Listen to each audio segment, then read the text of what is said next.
एक धक्कादायक बातमी आहे अकोल्यातून। शहरात फर्निचरचं काम करणाऱ्या एका कारपेंटरनं बेडरूम आणि बाथरूममध्ये छुपे कॅमेरे बसवले। या कॅमेऱ्यांमधील आक्षेपार्ह व्हिडिओच्या आधारे त्यानं महिलांचा लैंगिक छळ केलाय।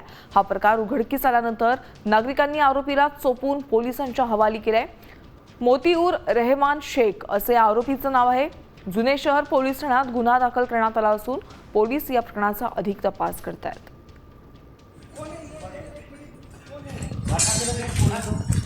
त्याने इथं अकोल्यामध्ये 5 मुलीचं लैंगिक शोषण केलं आणि लवजाच्या षडयंत्रामध्ये अटकवलं आणि त्या एका लेडीजच्या तर घरी त्यानं स्पाय कॅमेरा लावला आणि त्याद्वारे तो घरातले सगळे जे काही प्रायव्हसी असते त्याचे सगळ्यासाठी त्यांनी त्याच्या मोबाईलमध्ये अटॅच केलं। काय झालं की या इथं खूप म्हणजे बाकीच्या मुलीचं पण ते हे आले आणि समोर येऊन मग मुलीला आज आम्ही अशा कंडिशनमध्ये पकडलं त्याला की त्याला स्पॉटवर पकडून पोलीस स्टेशनला आणलं सिटी कोतवाडी। याच्यात तसं पाहिलं तर 5 मुली याच्यात लवजात षडयंत्रामध्ये या आरोपीने अटकवले लवजातमध्ये, पण या 2 मुली त्या तक्रार द्यासाठी समोर आलेल्या।